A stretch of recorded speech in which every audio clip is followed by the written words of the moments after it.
When Clara told me to leave, I smiled instead of crying. That line plays in my mind more than any Mother's Day greeting ever did, and I never imagined a day would come when I would walk out of the home I'd built for my own child. But life sometimes writes the story we're not ready to read. My son Ethan is a millionaire now. Successful, respected, busy. The kind of busy that sounds like a phone vibrating even during hugs. The kind of busy that leaves love sitting in a locked drawer, unspoken. Money never impressed me in the way it impressed the world. What impressed me was the boy I raised, the boy who used to run barefoot in the kitchen, hold my hand in grocery store aisles, and whisper his biggest secrets into the sleeves of my sweaters. Back then, the biggest number in his world was how many minutes he could hug me before Dad called him too soft. When Ethan first tasted success, I was proud. I still am, but pride and loneliness can exist side by side, like salt and sugar in two identical jars. Anyone glancing quickly would never know which is which. Clara, my daughter-in-law, entered our lives like calm rain at first. Quiet, polite, gentle shoulders, careful smiles, warm handshakes. At first I thought, good, my son found someone soft enough to let him still love loudly. But wealth changes seasons in people. Not always in bad ways, but in powerful ways. Clara began organizing love like a meeting. Brunch at 10, flowers at 10:05, photos at 10:07, hugs in between if time allows. And somewhere on that schedule, a mother loses status and becomes an addition instead of a foundation. I never complained, not once loudly, not once angrily, because older mothers start believing silence is a form of cooperation, and cooperation, we hope, is mistaken for love sometimes. Mother's Day last year was the quietest chapter so far. The kids, Olivia and Noah, were the only ones who hugged me without checking an invisible watch. Children still translate love correctly. Adults begin editing subtitles unnecessarily.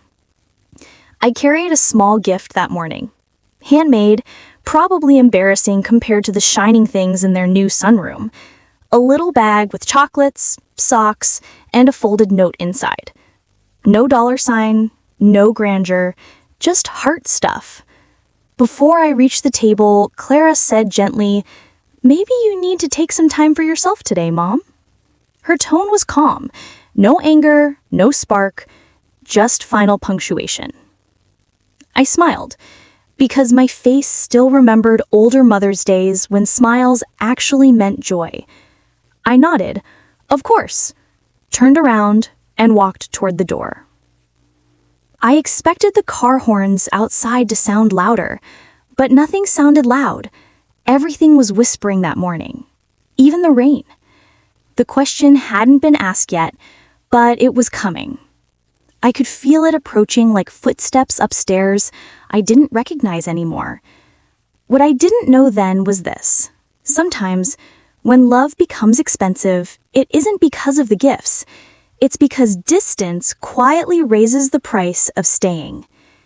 And part one of this story begins not with millions, not with money, not even with Mother's Day.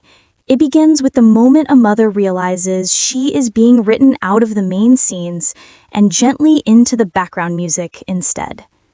But background music still hears everything, and my heart heard the change long before my eyes saw the ending. My home has never been fancy. The paint near the windows is a little uneven. The couch pillows don't match anymore. Some of the kitchen mugs have tiny cracks. But this house was always full in the ways that mattered. Full of voices, prayers whispered before meals, laughter that echoed through hallways, and love that never asked for permission to exist. This is where Ethan grew up, long before he became the millionaire my relatives brag about today.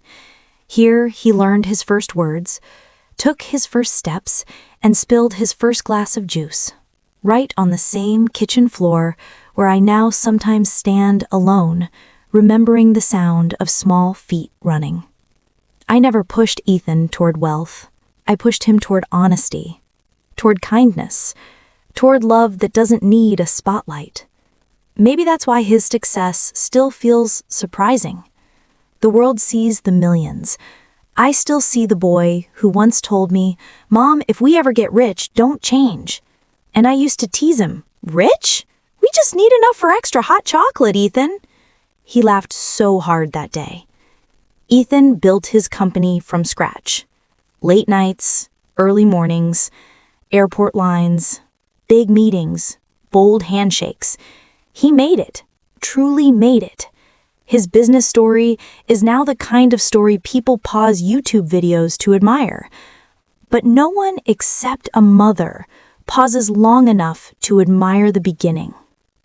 When success came, Clara shaped their life into something polished and postcard perfect. Their new home had ivory walls, floor tiles that shined like mirrors, a dining room that smelled like candle sets instead of curry or cinnamon. Family pictures were replaced with designer art. The atmosphere went from lived in to look but don't touch. I remember visiting for the first time after Ethan's big breakthrough. I trailed my hand along the marble counter and whispered, "This is stunning." Clara smiled politely and said, "Yes, it should always look like this." It wasn't unkind, but it sounded like a new rule whispered into a room that once had none. The family table changed too. No elbows resting, no extra plates passed around, no casual conversations that drift into childhood. Everything was measured. Time, portions, presence. I tried to adjust, because mothers quietly believe love means bending a little, without breaking. But sometimes what bends first is not the voice. It's the heart. And the world continued congratulating Ethan for becoming a millionaire. But I was quietly learning that the real challenge is not raising someone to be rich. The real challenge is raising someone who stays reachable after success builds floors higher than memory can climb. Still, I held on to hope, because surely love would remember my address, even if luxury never fully did. If this story touches your heart, take 1 second to listen closely to your family today. Love is louder in small homes sometimes, and I hope you don't miss it. Don't forget to like, share, and subscribe to my channel. It helps me share more real-life stories like this one, straight from the heart. They say success reveals people. I think it also measures people. It decides who gets more minutes in the scene and who slowly fades into the hallway. The tension in our family never sounded like shouting. It sounded like silence, the kind of silence that answers you before words do, the kind that sits politely at the table but pushes one chair a little further from the fire. I began noticing the small, quiet shifts during ordinary moments, moments that should have been forgettable, but became unforgettable because they carried meaning I didn't want to accept yet. One evening, I watched Ethan pour water into a glass at their house. Just water, quiet, normal, and I thought, a mother should still be able to step into a moment like this without feeling like an echo. But the echo was already there, because Clara entered the kitchen seconds later and said softly, "Ethan, we use the filtered one for guests." Guests. That word landed gently, but with weight, because I realized she didn't mean neighbors dropping by. She meant me. I tried to laugh it off. "Filtered water? Even our hose water tasted royal when you were kids," I joked. Ethan smiled. Clara smiled. But after that, the topic changed like a door shutting quietly. No anger, no fight, just a redirect. A polite rerouting of a mother's voice into something nostalgic, not needed in real time. At dinner, I'd ask, "Olivia, Noah, what did you learn in school?" The kids would beam and start telling me stories too fast for commas. Clara would step in mildly and say, "They have tutors now. They're working on advanced focus." Focus. Tutors. Advanced. Good things, maybe, but spoken like part of a new language I hadn't been handed a dictionary for. I'd look at Ethan and say softly, "I used to help you with homework too. Remember that?" He'd nod. "Yeah, Mom, you did." Then quiet again. Not cold, just distant, like memories spoken in past tense live further away from the now. In the sunroom, Clara planned their home rhythm to be spotless, peaceful, organized. And peace is good, but I slowly learned that control can sometimes wear the costume of peace, and love struggles to breathe inside costumes sewn too tight. I never blamed her for liking calm. I just wished calm had more room for me. A mother doesn't need luxury. A mother needs to feel allowed without having to be managed. And when you start managing a mother at the dinner table, you don't realize you're managing out memories too. One night, while Olivia drew pictures beside me, Ethan said, "Mom, the kids really love when you're here." Clara added, quickly but gently, "Yes, but we have a routine now." Routine. Another soft wall, stacked like a brick, wrapped in cotton. Not harsh, just clear. The strange thing about soft walls is this: you don't notice the moment they're built. You only notice the moment you can't walk through them anymore. And that night I went to bed realizing the truth I had been avoiding. Clara was scheduling love into efficiency. Ethan was balancing love against expectation. And I was quietly losing against both, not because anyone pushed me down, but because no one pulled me close long enough to notice I was drifting away from the center of the frame. Some losses whisper before they happen. Mother's Day arrived again, wrapped in quiet rain and heavy feelings. The sky wasn't angry. It was gentle, gray, and soft, like it knew something emotional was about to happen. I woke up early that morning, not because I had plans, but because sleep didn't feel like a place my heart could stay in for long anymore. I made something small for Ethan, a simple gift bag, brown tissue peeking out the top. Inside were the things my budget could speak: chocolates, warm socks, and a note folded twice to hide the nerves in my handwriting. I didn't want it to be perfect. I wanted it to be real. Because real things don't shine, they comfort. And comfort is the oldest language a mother knows. I practiced nothing in the mirror. I only carried hope in my steps. When Ethan became a millionaire, I knew the world would treat him differently. What I didn't know was that Clara would start treating the space around him differently too. Their home was no longer loud like love, it was quiet like presentation. And presentation doesn't need extra people stepping into its view. When I reached their house, I could smell coffee from the hallway, soft piano playing somewhere inside. Not sad music, just calm, background music calm. The table was already set, flowers arranged, seats chosen, Ethan's tie neat. Clara's posture prepared like a gentle palm placed inside a frame. I said softly, "Happy Mother's Day, Clara." She smiled. "Happy Mother's Day, Mom. We were just about to start brunch." The word just comforted no timing. It only confirmed that timing already existed without me. I stepped toward the table with my gift bag slightly lifted, the way you hold a small peace offering when you hope it's accepted without being inspected first. "I made this for Ethan," I said gently. Ethan reached for it smiling. "Thanks, Mom." But Clara added calmly, "Maybe later, Ethan. Everything is being served now." Served. Prepared. Positioned. Finished. Love had RSVP'd. Memory forgot to. Then came that line again, softer than disappointment should sound. "Maybe you need to take some time for yourself today, Mom." No anger, no shouting, no "get out," just the polite version of a sad ending. And polite endings don't slam doors, they only click.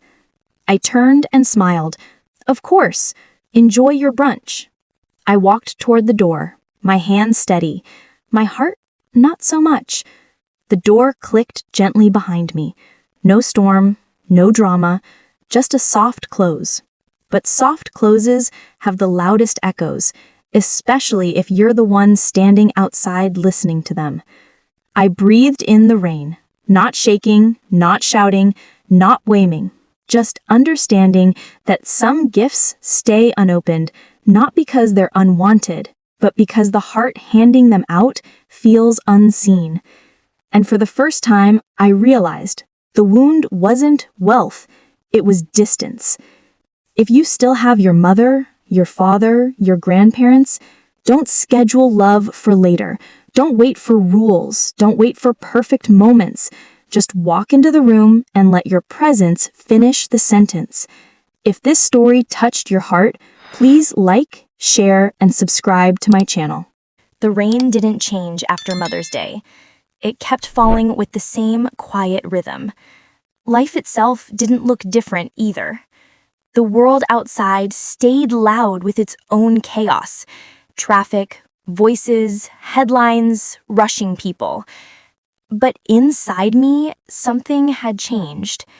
The distance that had felt silent before now had a shape, a name, a sound. And the sound was a door clicking shut gently behind me. I didn't talk to Ethan for days after that. Not out of anger. There was no anger left. Only a soft exhaustion, like finishing a long emotional chapter you never wanted to write. Clara didn't forbid me from calling. Ethan didn't block my number. No one cut the line. It just lay there unused. Like a swing in the backyard, no one pushes anymore. A week later, I went back to babysit. Because a mother doesn't walk away from love just because love gets misplaced. I stepped into their home slowly again, shoes off at the entrance, breath calm, heart slightly braced, like someone returning to a gentle memory that once held warmth, but now needed re-decoding. The house felt even quieter this time. Not tense, not hostile, just polished silence. The kind that doesn't know it's doing damage because it looks peaceful to the observer. I made myself invisible, small, sat in the corner while folding the kids' laundry, tidied up crumbs that were never mine, placed dishes back softly after drying them. Because sometimes when you no longer know your role, you perform all of them quietly, hoping one still fits. Later in the evening, Clara entered the kitchen. Calm steps, measured posture, eyes sincere but cautious. She said quietly, "You don't need to clean after them, Mom. We have help now." Help. Staff. Service. People paid to do the caretaking I once gave for free. I nodded gently. Old habits, that's all. She paused.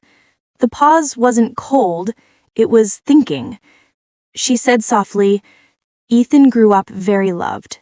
That part isn't lost on him." I replied, equally quiet, "Maybe one day he remembers to say that more than he remembers to upgrade everything around it." She listened, really listened, without turning the topic this time. In the living room, Olivia climbed onto my lap later, drawing with crayons, not whispers. Noah tried handing me a chocolate, saying, "Grandma, this is for you because you look like you need one." I almost cried again, but this time, not from being asked to leave, from being remembered by the smallest voices at the table. Ethan joined minutes later and said softly, "I didn't know how to give you a gift that actually fit you anymore, Mom." I looked up at him, and for the first time I realized the real gift he feared to give wasn't money, wasn't diamonds, wasn't $7,000. The thing he feared handing me most was the truth about how much he still needed the humble chapter he came from. And humble chapters don't disappear when life upgrades. They wait quietly to be reread by someone brave enough to return to them. I always believed time softens hard moments. But now, I also know. Time only helps when hearts choose honesty in the middle of it. Ethan didn't stop coming after that letter I found. He didn't apologize dramatically, didn't send lawyers or assistants to deliver neatly sealed envelopes. He simply arrived himself. And arrival in person is what heals first. Words arrive later when the heart feels safe enough to unpack them. It was late August when Ethan visited again. The summer sun was glowing gently, not burning, not dramatic, just warm, everyday light pouring through my old curtains like nostalgia, turning into forgiveness. He stood at the front door with that same calm urgency I had seen months ago, the urgency of a child who carries adult responsibilities but still hopes his mother understands the heart that lives beneath the business layer. "Mom," he said quietly, "Clara keeps asking if you're enjoying the $7,000. I didn't expect the number to show up again so casually, but this time it didn't wound me. It simply invited a conversation we never finished before. I smiled softly. "Not yet, Ethan. The gift was big, but the silence around it was bigger." He sat on the porch beside me, not rushing, not scrolling. He looked toward the quiet road outside my house, and for the first time in a long time, the phone in his pocket didn't interrupt the moment. The moment interrupted him. He said slowly, "I thought money would shock you into happiness, but distance shocked you into leaving instead." "Yes," I replied gently, "and happiness shouldn't need shock. It should only need presence." He nodded, absorbing the words like someone who finally wants to learn instead of defend. Then he whispered, "I miss when life felt small enough to make sense. I miss when love didn't need tining or boardroom polish. I miss when success didn't make past memories feel like something I'm supposed to hide." There it was. No anger, no blame, no loud emotion, just truth, exhaled slowly into the calm air. I looked at him softly. "Your past was never a weakness to me. It was the training ground that made your future possible." He swallowed hard, eyes glistening, voice steady but small. "I didn't know how to hand you something expensive without losing something real. And you didn't. You only misplaced it. But real things don't vanish, son. They wait." We sat in a silence that finally felt shared again. A silence that meant listening, not exclusion. Before leaving, he hugged me. Longer than the door click from Mother's Day. Longer than business permits usually allow. He whispered, "Next time, I'll give you gifts without rehearsing fear first." I smiled softly. "Then I'll open them without rehearsing pride first." Because love doesn't get spoken loudly when it's lost. It only gets spoken clearly when it's found again. If this story moved you today, share it softly with someone you love. Don't wait to finish family sentences. Please like, share, and subscribe to my channel. Thank you for listening.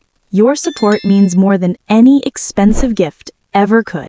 After Ethan came to my door that August morning, something shifted between us. Not like a loud miracle, but like a quiet promise finally being honored. Healing didn't rush in. It walked in slowly, the same way I once used to walk into his childhood bedroom to check if he was breathing under the blankets. That fall, Ethan started visiting more often. No questions about business, unless they grew naturally from real moments. No planned brunches where everything looked staged before love could sit down. Just honest visits. Sometimes 20 minutes, sometimes 2 hours. The length no longer mattered. What mattered was that the visits finally felt like invitations, not obligations. One evening, he called and said gently, "Mom, I want to bring dinner to your house tonight." Not his house. Not the sunroom with rules and untouched artwork. My humble home. My table. My chipped mugs.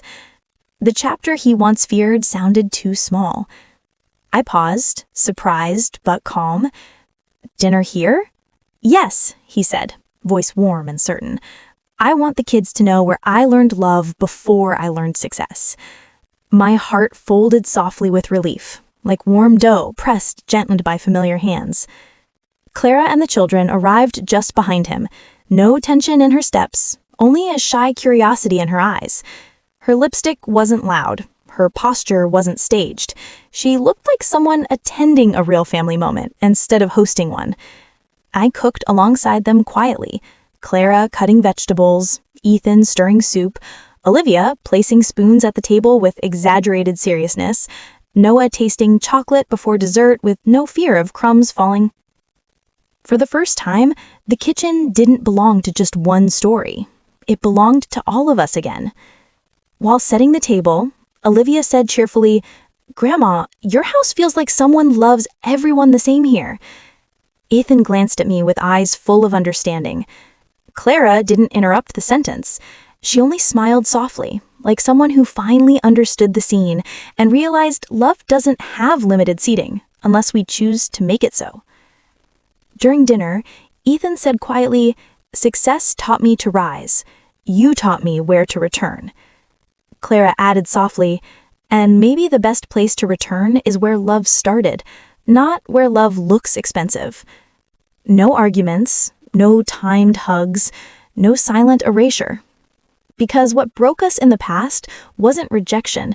It was the quiet assumption that love could be scheduled into perfection and still feel real. But real love isn't tidy. It's present even when it spills. Ethan didn't lose wealth that night.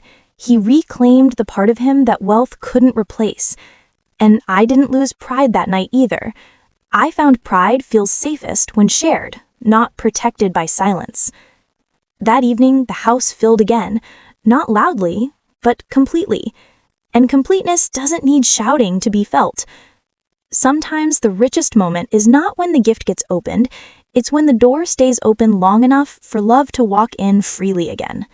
And this time, no one walked out. Another Mother's Day arrived a year later. I didn't wake up to rain this time.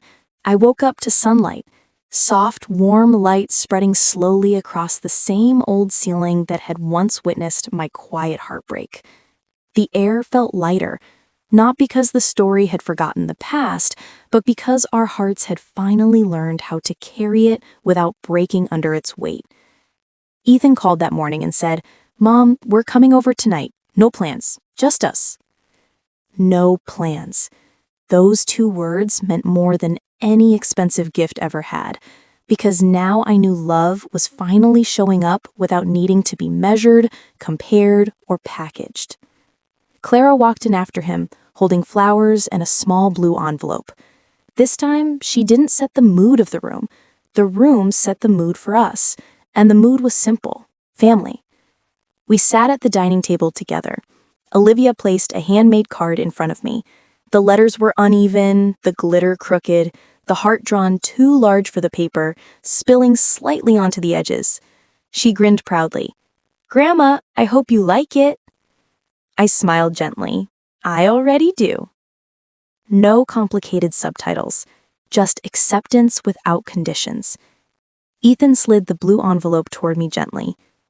"I still want you to have it, Mom. The $7,000. I looked at the envelope, then his eyes, balanced between pride and humility. And I finally understood this wasn't about the number anymore. It had never been about the number. It was about the fear behind not giving it, the distance behind not speaking from the heart, and the man trying to return to the boy he once was long enough to love me in the present.